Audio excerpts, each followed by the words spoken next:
જય હિન્દ વિદ્યાર્થી મિત્રો. ધોરણ 11 આર્ટ્સ વિષય આજે છે આપણે મનોવિજ્ઞાન. મિત્રો, આજના લેક્ચરમાં આપણે જે મુલાકાત પદ્ધતિ છે એટલે કે ઇન્ટરવ્યૂ મેથડ એની ચર્ચા કરવાની છે. મિત્રો, સામાન્ય રીતે આપણે જ્યારે બીજા વ્યક્તિને મળીએ છીએ તો એને મુલાકાત તરીકે જ ઓળખવામાં આવે છે. પણ કેટલીક મુલાકાત એવી હોય છે કે જે આપમેળે થતી હોય છે, તો કેટલીક મુલાકાત એવી હોય છે જે સમય સંજોગોને આધીન, એટલે કે અમુક મુલાકાતમાં પહેલેથી બધું નક્કી હોય છે. મળવાનું હોય ત્યારે કઈ જગ્યાએ મળશું, કેવા પ્રકારના પ્રશ્નો, કેટલા સમય રહેશું, અને કેટલીક જગ્યાએ નક્કી હોતું નથી. તો મનોવિજ્ઞાનની એક પદ્ધતિ ઇન્ટરવ્યૂ મેથડ, તેનો આજે આપણે અભ્યાસ કરીશું. તો મિત્રો, શરૂ કરીએ. મુલાકાત એટલે રૂબરૂ મોઢા મોઢેની વાતચીત. પહેલી વ્યાખ્યા છે એ સરળ છે. ફોન ઉપર તો મુલાકાત થઈ શકે નહીં, એટલે મુલાકાત કેવી હોય છે? રૂબરૂ. અને બે માણસો સામે હોય તો એ શબ્દોની આપ-લે કરે તો એને રૂબરૂ મોઢા મોઢની શું કહેવાય છે? વાતચીત.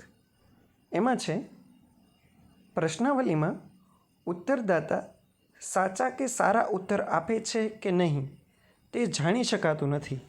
આ ઉપરાંત તેણે પોતે જ પ્રશ્નાવલી ભરાવી છે કે અન્ય પાસે ભરાવી છે તેની વિશેની માહિતી પ્રાપ્ત થતી નથી. પ્રશ્નાવલીની આ મર્યાદા એ મુલાકાત પદ્ધતિમાં દૂર થાય છે. મિત્રો, અહીં તમને સામાન્ય એવી વસ્તુ કહે છે કે પ્રશ્નાવલી છે એનો જે સૌથી મોટો લાભ હતો ને એ જ એની મર્યાદા છે. સૌથી મોટો લાભ કયો હતો? કે ટપાલ દ્વારા મોકલી શકાય છે.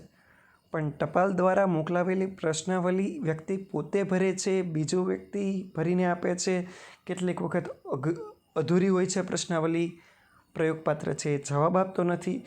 તો આ બધી મર્યાદાને દૂર કરવા માટે મનોવિજ્ઞાનની એક બીજી પદ્ધતિ, કઈ? મુલાકાત પદ્ધતિ અસ્તિત્વમાં આવી.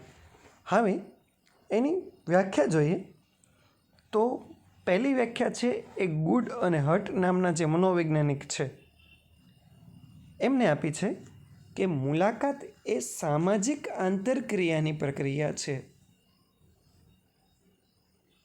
જ્યારે સમાજમાં લોકોને એકબીજા સાથે વાતો કરવાની હોય તો ત્યારે જે પદ્ધતિ વપરાય છે એ પદ્ધતિનું નામ શું છે? મુલાકાત. પછી કરલિંગર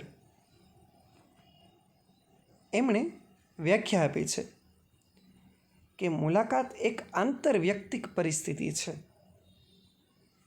મિત્રો, અહીં વ્યાખ્યામાં જે એક શબ્દ છે ને, આંતરવ્યક્તિક, એટલે શું? તો કે આપણે બીજાના વિચારો, બીજાના મનોવલણો, બીજી વસ્તુ, વ્યક્તિ, એની વિશે જ્યારે વિચારવું હોય કે એની સાથે વાત કરવી હોય ને, તો ત્યારે આંતરવ્યક્તિક થાય. અને એક ગુજરાતી એનો સમાનાર્થી શબ્દ છે અંતરવ્યક્તિક. અંતરવ્યક્તિક એટલે પોતાનું, અને આંતરવ્યક્તિક એટલે કોનું? બીજાનું. તો મુલાકાત એક આંતરવ્યક્તિક પરિસ્થિતિ છે જેમાં મુલાકાતી એ સંશોધનને લગતા પ્રશ્નોના ઉત્તર આપે છે. વ્યક્તિને જે પ્રશ્નો હોય એ પૂછે અને મુલાકાત આપનાર જે હોય એને શું કહેવાય? મુલાકાતી. એ પ્રશ્નોના શું આપે છે? જવાબ. તો બે વ્યાખ્યા પાછી એકવાર રિપીટ કરી લઈએ. પહેલી, સામાજિક આંતરક્રિયાની પ્રક્રિયા છે. બીજી, કેવી પરિસ્થિતિ છે? આંતરવ્યક્તિક. પોતાની સાથે વાત કરવી હોય તો અંતર, અને બીજા સાથે વાત કરવી હોય તો આંતરવ્યક્તિક. જેમાં સંશોધન કરતા છે એ મુલાકાતીને પ્રશ્ન પૂછે છે અને ઓલો એને શું આપે છે? ઉત્તર. પછી ત્રીજી વ્યાખ્યા છે જે મેકોબી અને મેકોબી આપેલી છે કે મુલાકાત એ મુલાકાત લેનાર અને મુલાકાત આપનાર ના મૌખિક વિચારોનું આદાન પ્રદાન છે. એટલે કહેવા શું માગે છે અહીં? બે વ્યક્તિ વચ્ચે જે વિચારો થાય તો આ વિચારોની આપ-લે છે, જેમાં મુલાકાત લેનારનો હેતુ મુલાકાત આપનારના વિચારો, અભિપ્રાયો અને મનોવલણો જાણી તે દ્વારા ચોક્કસ માહિતી એકત્રિત કરવાનું હોય છે. એટલે આપણે જોઈ શકીએ છીએ કે મુલાકાતમાં ઓછામાં ઓછા 2 વ્યક્તિ હોય. એક વ્યક્તિ જે મુલાકાત લેનાર હોય, એટલે જે પ્રશ્ન પૂછે એ, અને બીજો હોય મુલાકાત આપનાર, જે પ્રશ્નોના શું આપે છે જવાબ. જેમાં મુલાકાત લેનારનો હેતુ, જે પ્રશ્ન પૂછે એનો હેતુ છે સામેવાળાની બધી માન્યતા છે બહાર કાઢવાની હોય છે. પછી આવે છે મિત્રો કે મુલાકાત પદ્ધતિમાં કે પોતે તાલીમ પામેલા મુલાકાત લેનાર અધિકારી મુલાકાતીને રચિત, નિશ્ચિત, પૂર્વ સાંકેતિક પ્રશ્નો પૂછે છે, જેમાં મુલાકાત આપનારા સંશોધનનો પ્રયોજન અથવા તો હેતુ જણાવી તેના પ્રશ્નોનો ઉત્તર આપવાની પ્રેરણા આપે છે અને પ્રશ્નોના ઉત્તર આપે છે. પછી મુલાકાત પદ્ધતિનો મુખ્ય લાભ એ છે કે અહીં મુલાકાત લેનાર એટલે કે જે પ્રશ્નો પૂછે છે એ મુલાકાતીના હાવભાવ, મુલાકાતી એટલે જે જવાબ આપે છે તે તેના ચહેરાના હાવભાવ અને ચહેરાની ચેષ્ટાના આધારે પ્રશ્નોના ઉત્તર સાચા છે કે નહીં તે અંગે નિર્ણય લઈ શકે છે. તો મિત્રો, આ પદ્ધતિનો સૌથી મોટો લાભ આ છે કે વ્યક્તિ સાચું બોલે છે કે ખોટું બોલે છે એ એના શેની ઉપરથી, ચહેરાના હાવભાવ દ્વારા શું થાય છે નક્કી થઈ શકે છે. પછી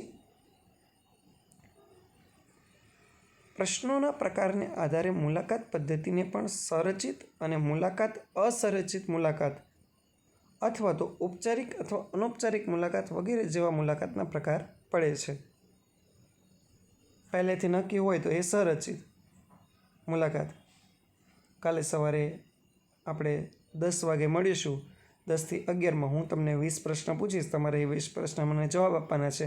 હું પ્રશ્ન આ ટાઈપના પૂછીશ. તો જો આવું બધું પહેલેથી નક્કી હોય એને સંરચિત, અને અસંરચિત હોય, નક્કી જ ન હોય ક્યાં મળશું, હું પ્રશ્ન પૂછશે, બરાબર, રસ્તામાં કોઈક મહેમાન ભેગા થઈ ગયા હોય તો ત્યારે જે હાલે એ કઈ છે અસંરચિત. પછી ઔપચારિક મુલાકાત એટલે નિયમ પ્રમાણે, અને નિયમ વગરની તો અનૌપચારિક. પછી છે બાળકો તેમજ અશિક્ષિત સમુદાયનો અભ્યાસ મુલાકાત પદ્ધતિમાં શક્ય બને છે. અભણ લોકોને પણ મુલાકાત પદ્ધતિ દ્વારા છે પ્રશ્નો પૂછી શકાય છે, જ્યારે સામે પ્રશ્નાવલીમાં એનો ગેરલાભ હતો. પછી મુલાકાત પદ્ધતિમાં ઉત્તરદાતાનો વિશ્વાસ સંપાદિત કરી તેના અંગત પ્રશ્નો કે ઉત્તર આપવામાં હિચકિચાટ હોય તેવા પ્રશ્નો ઉત્તરદાતાને સમજાવી હિચકિચાટથી દૂર કરી શકાય છે. એટલે કદાચ મુલાકાત આપનાર વ્યક્તિને એવું થતું હોય કે હું સાહેબને કેટલાક જવાબ આપીશ તો એ મારા આ જવાબો કોપી કરીને કોઈને કહી દેશે, તો સમજાવટથી મુલાકાત લેનાર જે છે એ સમજાવે છે આપનારને કે આ પ્રશ્નો તમારા ગોપનીય રહેશે, તમે જે મનમાં હોય એ હળવાશથી કહી શકો છો. હવે આવે છે એની મર્યાદા. તો મર્યાદામાં છે દરેક મુલાકાતીની રૂબરૂ મુલાકાત લેવાની હોવાથી પ્રશ્નાવલી પદ્ધતિ કરતાં મુલાકાત પદ્ધતિ ઘણી ખર્ચાળ, સમય અને શક્તિ માગી લે છે.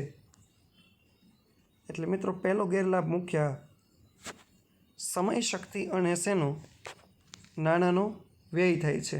અને બીજું, કેટલીક વાર અજાણતા જ મુલાકાત લેનાર અધિકારીની પૂર્વગ્રહની અસર ઉત્તર ઉપર પડે છે. પૂર્વગ્રહ એટલે શું મિત્રો? તો કે ખોટા વિચારો, ખરાબ વિચારો. તેને કયા નામે ઓળખવામાં આવે છે? પૂર્વગ્રહ. કેટલાકના ધર્મ પ્રત્યેના ખોટા પૂર્વગ્રહ હોય, ખોટી માન્યતા હોય, કેટલાકના અમુક માણસો પ્રત્યે હોય, તો આ બધા વિચારો જોવા મળે છે. તો મિત્રો, આજે આપણે મુલાકાત પદ્ધતિ, એના લાભ અને મર્યાદા જોઈ.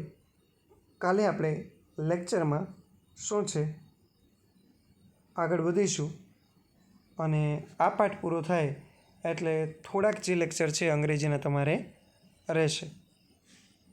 જય હિન્દ વિદ્યાર્થી મિત્રો.